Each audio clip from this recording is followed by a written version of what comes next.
Hi everyone, welcome back for another whiskey review. Today looking to review this 10-year-old Canadian old rye whiskey. Now I haven't really tried much Canadian whiskey at all really. Tried quite a lot of Canadian Club, lots of the entry-level one, the white label during the university days, and a little bit of the 12-year-old and a 20-year-old. Now the 12-year-old Canadian Club I've tried quite a bit of, just as a sipping whiskey. This one in particular, we opened during a all rye whiskey tasting. We drank some amazing rye whiskies from USA and America, and this is the one that I had suggested we opened because I found it quite different from American rye whiskies. Now, I did try just a little to research, try and find out who makes the whiskey and anything like that, and I didn't really find much, and I gave up because seems like it might have been made by a bigger distillery, but has been maybe perhaps independently bottled by this particular company at 45% ABV. So 10-year-old and distilled using copper pot stills. So that's quite important, I think, because it results in what I like to think a more oily richer spirit, 100% rye whiskey. Now I find that very, very fascinating because I remember talking to a Kiwi whiskey distiller who told me in his experience when he's worked with rye, he found rye one of the more difficult grains to make whiskey out of, and especially in terms of mashing and all that kind of stuff. And he was telling me he always made certain number of rye, a little bit of corn maybe, and always a little bit of barley, because you needed a little bit of the barley, the malted barley, to kickstart the fermentation process. So quite unique, 100% rye. But also, this one is batch made. This one says batch 16 and bottle number 51059, which seems quite high for a batch. Maybe everyone in Canada drinks this, and they keep sending Canadian Club for us to guzzle at a very affordable price. So in New Zealand, this particular whiskey, it is quite expensive. It retails for $149, but it's not a huge seller, so I'm guessing a very small number of it is coming in.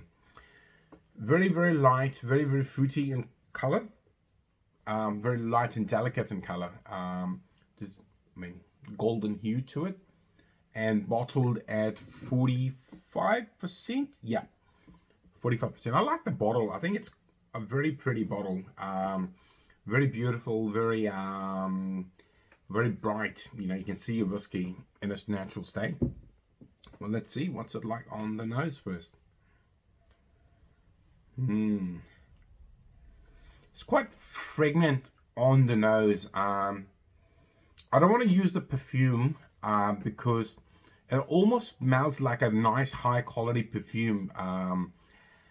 But perfume is the wrong word, I don't want to use it. Let's cancel that out. It's very fragrant on the nose. The sweetness is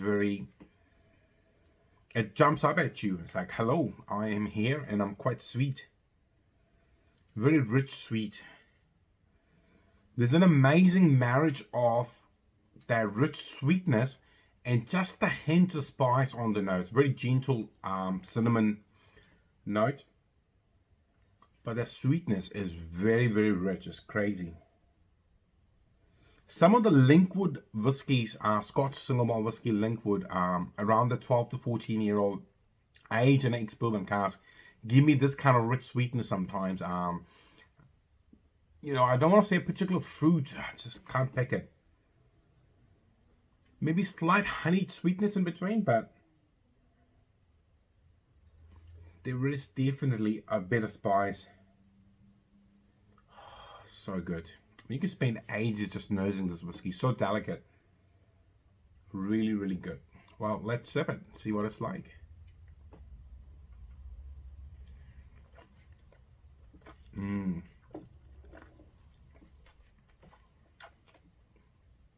Quite warming on the palate. And the spicy note is there. Not overpowering at all. The spicy character is there. And there's a little bit of sweetness. Very warm on the palate. You're very quite nice. Reasonably oily, despite it being at 45% ABV.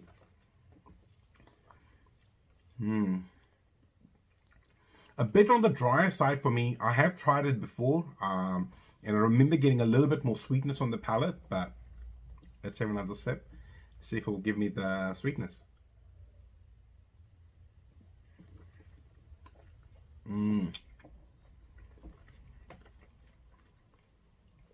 The gentle spice is so good. Really, really good. In and amongst the sweetness, which is developing a bit more now. Just slight honeyed sweetness, and then just a tiny bit of cinnamon character rolling back and forth. Really, really good. A very good rye whiskey, I would like to think. I haven't really tried too many high rye content whiskies from Canada or from States, you know, in different age groups to make a judgment, but this will definitely be one of the better ones I've tried. The other one I can think of, which I really enjoyed from States, USA, was Pikesville, which I thought was quite nice, and that was at a significantly higher ABV. And I remember it being a lot more spicy than this. This one does allow a little bit of sweetness, a little bit more of the sweetness. Well, that's all I got to say about this particular whiskey. If you are liking the content, please like, share, and subscribe. Please leave some comments. I like reading them and replying to them, which makes me happy and makes me want to record more of these reviews. Otherwise, please have a great time. Hopefully you'll discover a bottle of this somewhere, wherever you are, and hopefully paying a lot less than us in New Zealand, 150 Kiwi dollars, which is about 75 pounds. All right, see you next time. Thank you for watching. Bye bye.